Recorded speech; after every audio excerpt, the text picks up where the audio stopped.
इंदौर के सबनीस बाग के रहने वाली अमिता पुरोहित की संदिग्ध परिस्थितियों में हुई मौत के मामले में उनके परिजनों ने हत्या और षड्यंत्र का आरोप लगाते हुए निष्पक्ष जांच की मांग की है।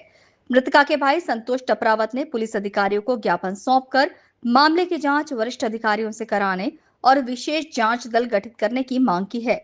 परिजनों के अनुसार अमिता पुरोहित की तबीयत बिगड़ने के बाद उन्हें सुयश अस्पताल ले जाया गया, जहां उनकी हालत गंभीर होने पर वेंटिलेटर पर रखा गया और बाद में उनकी मौत हो गई। परिवार का आरोप है कि घटना की जानकारी मायके पक्ष को तत्काल नहीं दी गई। बेटी का आरोप है कि जब वो घर पहुंची तो वहां साफ सफाई की गई थी। उसने एक गिलास में हरे रंग का पानी जैसा पदार्थ देखा, जिसे उसकी दादी ने उठाकर फेंक दिया। बेटी ने घर के माहौल को लेकर भी गंभीर आरोप लगाए और कहा कि परिवार में गाली गलौज और मारपीट होती थी। 19 जुलाई को मेरी मम्मी की मृत्यु हो गई। वो सुयश हॉस्पिटल में एडमिट थी। 18 तारीख को मुझे पता चला कि मेरे भाई का मेरे पास पहली बार कॉल आया था कि मम्मी को बहुत उल्टी हो रही है। मैं सुदामा नगर निवासी हूँ, तो मैं सुयश हॉस्पिटल मेरे हस्बैंड के साथ गई। वहां पर मुझे मेरी मम्मी से पहले तो मिलने नहीं दिया गया। पहले मुझे क्लियर बताया नहीं कि मम्मी को क्या हुआ है, बस ये बोला गया कि उनको बहुत उल्टियाँ हो रही है। मैंने बहुत कोशिश करी मम्मी से मिलने की, पर मेरे चाचा ने मुझे घर भेज दिया। मेरी चाची ने मुझे तब बताया था कि उन्होंने सल्फास की गोली खा ली है। जब मैं घर पहुंची तब वहां पे भी मुझे पूरी साफ सफाई मिली, ऐसा कुछ भी नहीं था वहां पर। एक गिलास में कुछ पानी जैसा भरा हुआ था हरे कलर का। तो मैंने मेरी दादी से पूछा कि दादी ये क्या चीज है, तो दादी ने वो गिलास उठा करके बेसिन में ढोल दिया। मैंने वॉशिंग मशीन में देखा तो कपड़े मिले मुझे, जिसमें मम्मी का नाक का कांटा उलझा हुआ था। मैंने दादी से पूछा भी कि इनके साथ हाथापाई हुई है क्या, क्योंकि हमारे घर का माहौल बहुत बुरा है।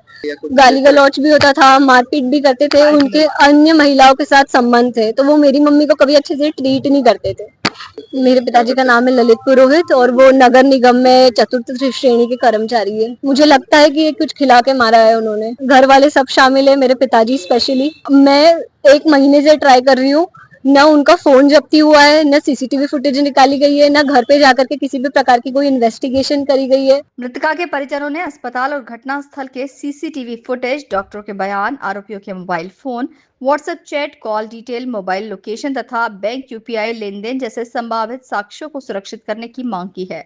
पुलिस के अनुसार ज्ञापन में रखी गई मांगों और उपलब्ध साक्ष्यों के आधार पर वैधानिक प्रक्रिया के तहत आगे की कार्रवाई की जाएगी। ये थाना एमजी रोड में पिछले महीने की एक घटना हुई थी, जिस पर एक महिला की मृत्यु हो गई थी। इस पर से बीएम रिपोर्ट से जो जानकारी प्राप्त हुई उसमें ये पता चला कि उनके द्वारा जहर के प्रभाव के कारण मृत्यु हुई है, जिस पर से जो उनके परिवारजन है, मृतक महिला की जो बच्ची है और उनके भाई हैं, सभी लोगों के द्वारा जहाँ पे ज्ञापन दिया गया है, उनके द्वारा बोला गया है कि इस प्रकरण की पूर्णतः निष्पक्ष जांच की जाए, जिस पर से एमजी रोड थाने में प्राथमिकी भी दर्ज की जा चुकी है। पर उनका कुछ संदेह है कि प्रॉपर तरीके से जो डिजिटल फुटप्रिंट्स नहीं कलेक्ट हुए हैं या और अच्छी तरीके से इन्वेस्टिगेट की जाए, सीनियर ऑफिसर इन्वेस्टिगेट करें, इसकी एक एसआईटी बनी जाए। तो वो उन्होंने एक ज्ञापन के स्वरूप में अपनी मांगे रखी हैं, जो संबंधित अधिकारियों को बता दी गई है और उस पर पूरी तरीके से कार्रवाई की। परिजन फिलहाल पति ललित पुरोहित और ससुराल पक्ष पर आरोप लगा रहे हैं। हालांकि इन आरोपों की पुष्टि जांच पूरी होने के बाद ही हो सकेगी।